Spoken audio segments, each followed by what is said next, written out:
It's Divas That Care Radio. Stories, strategies, and ideas to inspire positive change. Welcome to Divas That Care, a network of women committed to making our world a better place for everyone. This is a global movement for women, by women, engaged in a collaborative effort to create a better world for future generations. To find out more about the movement, visit divasthatcare.com after the show. Right now, though, stay tuned for another jolt of inspiration. Oh, well, hello, everyone, and welcome back to the Divas That Care. My name is Candace Gish. Oh, my gosh, I'm excited. We're going to be doing a great thing today. We have one of our returning divas that's going to be on our program today, and I'm really excited to have Jean back. But if this is your very first time tuning into the Divas That Care, a huge welcome to you. The Divas That Care is now in its 11th season, and we are listened to in over 30 countries around the world. I am so excited. We have so many amazing guests. We have so many amazing listeners and people that have been tuning into us for all these years. And I'm just so grateful to each and every one of them that have been able to do that. As I said, today's guest is Jean. Welcome back to the show, Jean. I'm so excited to have you. Candace, hi, everybody. Thanks so much for having me back. So, Jean, you have a lot of things that have been taking place in your life, but would you mind reintroducing yourself to our listeners today? Absolutely. Hi, everybody. I am Judo Kanokogi, and I wrote this book called Get Up and Fight. It is the story of the mother of women's judo, but not only is she the mother of women's judo who shattered glass ceilings and would not take no for an answer, but she was also my mother. And I learned early on in my childhood not to just accept mere morsels when you want something of equality and something of fairness. So she fought for equality in women's sports. This woman was an absolute powerhouse who was an ordinary person that changed the world and did extraordinary things. So how do I live up to that? Well, I am a United States federal agent. I'm in federal law enforcement, and I've been in federal law enforcement for just slightly over 23 years. I hold a 5th degree black belt in judo, and I was a member of the United States Judo Team. So I fought and represented the country all over the United States in so many different countries, which was fantastic.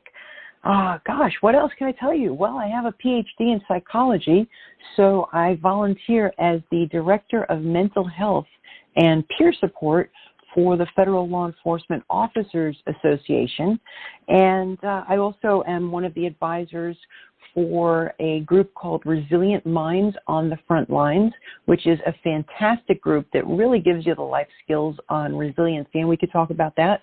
I also work and volunteer as an advisor for Blue Hearts for Heroes that helps law enforcement families with special needs children, so it kind of helps offset their stress. I do some public speaking on resilience and inspiration empowerment, especially women empowerment and finding your own get up and fight. But here's the catch. I took second place in the Nathan's hot dog eating contest in Brooklyn, New York. How about that? Now that's the accomplishment I'm most proud of. I love it. Well, I'm just excited to have you back on the program, Jean. We've had some great calls in the past here, and this month, is really special to you. You had a lot of things going on this month, and we're going to be talking about that today because that was one of the main reasons you want to come back this month and to share that with all of our listeners. So let's dive right into that and share with us some of the things that you've been doing. Sure. You know, one of the most challenging things for me is to look inward and to look deep inside and get reacquainted with me. We all go through a lot in life. A lot of people, the majority of people that are not in law enforcement, maybe suffer 2 or 3 or even 4 traumatic incidents in their life. Law enforcement could probably, over a 20-year career, experience about 800 traumatic incidents, and I'm in somewhere in between. I don't do patrol, and that's not been my career, but I've seen enough and been involved with enough trauma through direct and vicarious. But one particular traumatic event, the attacks of September 11th, I've always had a really difficult time, and I still do, dealing with what happened. I was there. I was digging on the pile for at least 6 to 8 months afterwards while it was still on fire. I lost a tremendous amount of friends, and I continue to through 9/11 related matters such as cancer and suicide. I see people who have fallen apart, whether they be first responders or just people who are down there. And I'm in the mindset of healing. So how can I heal so many others that I want to as my volunteer position for mental health and using my doctorate in psychology? How do I do that without also taking a step outside my comfort zone to heal myself? Because, when you're on the airplane, they always say put your oxygen mask on first so that you can help others. Because if you can't breathe, how the heck is anybody else going to be able to breathe, right? I mean, so if you think about that. So how do I do this? And I'm challenged. And, of course, just like dodging anything, I'm like, well, I can teach people about this skill set and teach people about how to be resilient. But no, this is time to put on what they say, your big girl pants, and step up to the plate. Never done this for 20 years. I felt that I had to speak publicly about my role in the attacks of September 11th, let me rephrase that, my role in the aftermath of the attacks of September 11th. Because if I couldn't do that, and I knew that my words would be healing, not only to others, but, part of your emotional intelligence, part of your growth is you have to say it in order to slay it. So if you can't say it, if you can't articulate it, then how can you actually help somebody else who's going through the same thing? So I I was solicited and accepted to be the speaker for the town of Hunterdon County, New Jersey. And I spoke, the sheriff was kind enough to invite me, and I spoke and addressed the crowd. And I'm quoted in telling people that we are stronger together and that we have to heal. One of the things that I highlighted is that we saw ordinary people choose duty in the face of death, that responders from our county and from all other counties and all other places ran into these buildings as they were collapsing. Dangerous debris was everywhere, but we saw ordinary people choose self-sacrifice for the good of strangers, like the passengers over Pennsylvania, to not allow the hijackers to succeed. And then I highlighted one of the things that we need to remember is not as much as who we became on September 12th. That's what we have to embrace. We know what happened. We will never forget. I mean, if you're a human being with a brain, you will never forget what happened. No. But people tend to forget who you became on September 12th of 2001. It's so easy to go back to the negative, to think about the horrible attacks, the loss, the devastation, the anger, the hatred. But think about for a second, every listener, please take a moment, because you all know where you were on September 11th. There's not one human being that cannot recall. However, think about who you were on September 12th. And if we can embrace who we were on September 12th, then the world can start shifting their focus, and it could let go of the anger, let go of the hatred, and really embrace this cohesiveness that promotes being stronger together. Because you know what? These attacks intended to break our spirit. But you know what we did as a country, as a whole country, all differences aside, we put everything aside, and we actually emerged stronger together and more unified. And I can attest to this. I was driving down the West Side Highway in Manhattan, passing the temporary morgues. People were lined up at the curb, waving American flags, handing us water, yelling, "I love you," yelling, "Thank you." So a country filled with humanity and empathy can only fight against any type of divisiveness that tends to be in the current news media, like every day highlighting it. You know, I was there digging with my bare hands on a pile, looking for people that I didn't know. And I talked about one of the most difficult things was the night terrors that I experienced still 20 years to this day. I see I think that the hardest thing that I've ever seen, and I'm sure there are some listeners that can identify with this, is the anguish on people's faces with absolute hope, holding on to the picture of their loved one, looking at you, asking, have you seen this person?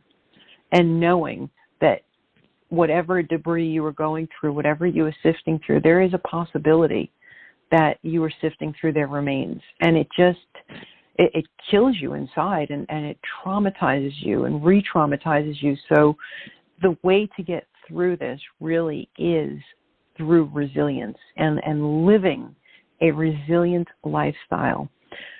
One of the things that I talked about was earlier, we talked about resilient minds on the front line. And this group is phenomenal because they give you tools how to not go down that negative spiral, how to catch yourself catching yourself, and making yourself take a pause when you want to react to something, promoting the positive psychology of gratitude and kindness, promoting random acts of kindness. And that's what we saw a lot on September 12th forward.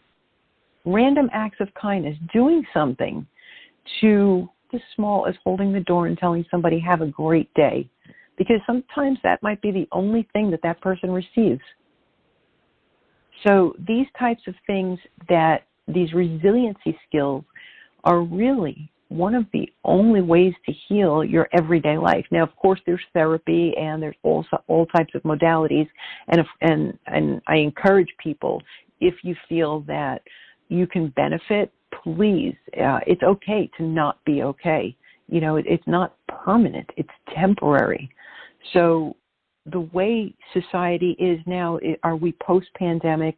Are we still in the pandemic? Which end is up? And if anybody scuba dives, you have to follow your bubbles up, but we don't even know where our bubbles are any longer, because do we get a booster? Right? Do we get a booster? Do we not get a booster? Do we get a flu shot? Is the flu shot going to give us shingles? I mean, like, all of this misinformation that's all over the place. Where do our feet go? Because in order to find where you're supposed to go, you kind of have to ground a little bit. And by grounding, I mean practicing some mindfulness, putting your feet down, doing some mindful meditations, and really knowing that you're there. Because now, once you're grounded, you can start finding your direction. You can reach in and find your get up and fight. You can also start defining your purpose. Because people, believe it or not, need a purpose. They need to know which way they're going. Without a purpose, it's fundamental. Without a purpose, without that confirmation of where am I going, they're lost. Finding your way, it helps define your purpose. And that truly empowers people. And we see that over and over again, don't we? We do. It's almost like people are kind of wafting around and they're floating because they're not knowing which way to go. So by grounding yourself, by looking inside, you need to find your get up and fight. You need to find your purpose. This really is one of the most fundamental human needs. And by nature, we always are seeking meaning and validation, because really, in the grand scheme of things, that's how we find our place. Jean, I'm going to ask you, for people that are probably listening to this and they're like, but how do you do that? You know, like they're overwhelmed. You know, you're talking about something that is absolutely extraordinary, and it is probably a lot of our listeners are thinking that too. This is something that they can't even imagine what you've gone through and how you've dealt with different things and how you were able to do what you've done so far. How can our listeners how can they figure that out? How can they get up there and get up and fight feeling so that they can move on? Because I think in the last 18 months, you know, we've kind of, you just mentioned that there's been a lot going on. A lot of people have been lost. You know, they can't find those bubbles. They don't know what to do. Do you have any suggestions for them? I do. The first suggestion I have is be kind to yourself. Think about this. when if you're moving about and you have a can of soda on the table and you hit it with your elbow and it drops to the floor, what's the first thing that comes out of your mouth that you say to yourself? And don't say those words on radio. Exactly. How about this? Would you say that to your very best friend who did the same thing, or your mom who did the same thing? No. So take a minute and be kind to yourself. Stop with beating yourself up and holding yourself to such a high standard of perfection. Do you know, in Japan, or in the Japanese, one of the Japanese philosophy, we have something called kintsugi.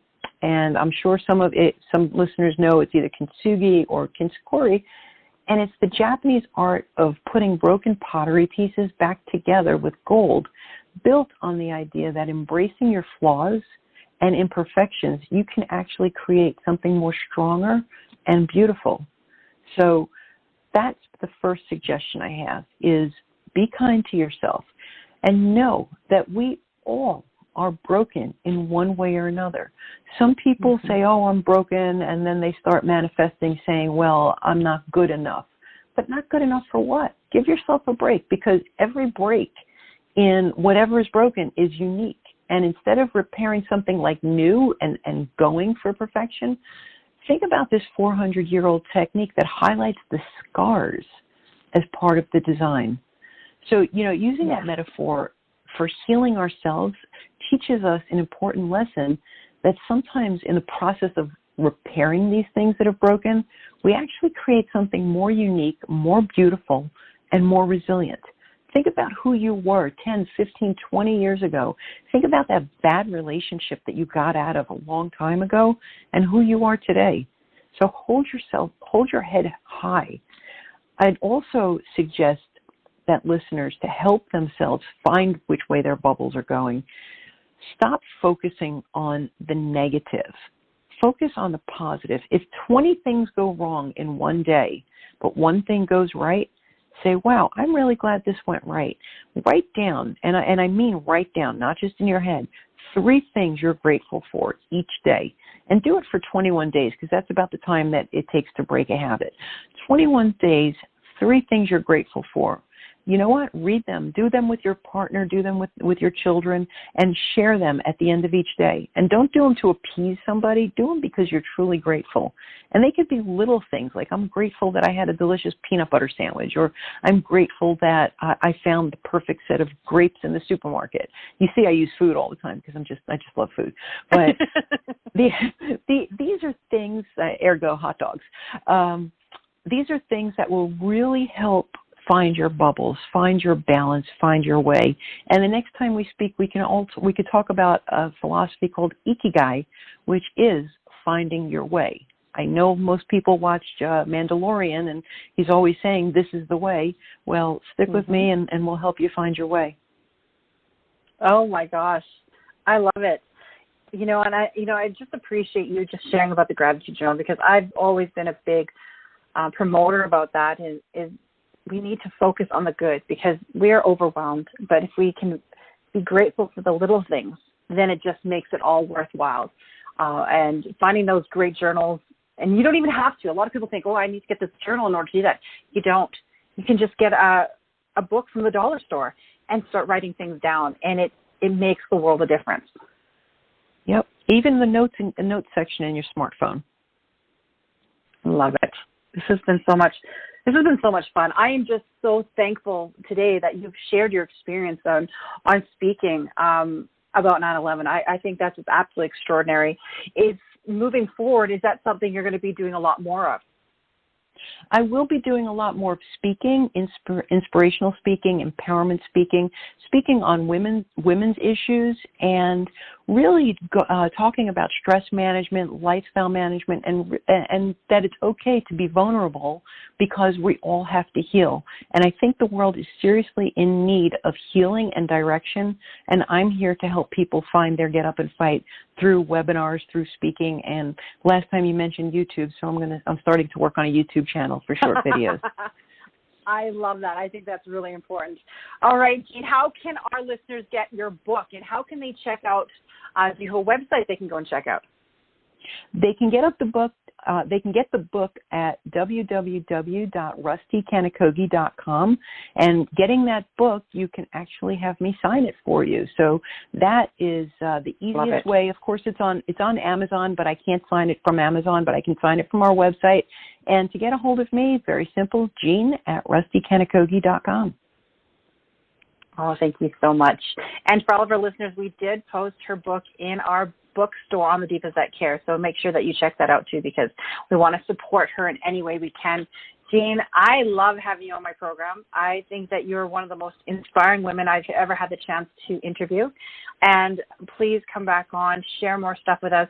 If you've got some workshops that you're going to be doing and any other things, please let us know, because we want to share it with all of our listeners. Absolutely will. Thank you, everybody, for listening to me. And Candace, a big hug to you. Thank you. Oh, thank you. And a huge shout out to everybody else out there, and make sure that you do something kind today. Until next time, everyone. Thanks for listening. This show was brought to you by Divas That Care. Connect with us on Facebook, on Instagram, and of course on divasthatcare.com, where you can subscribe to our newsletter so you don't miss a thing.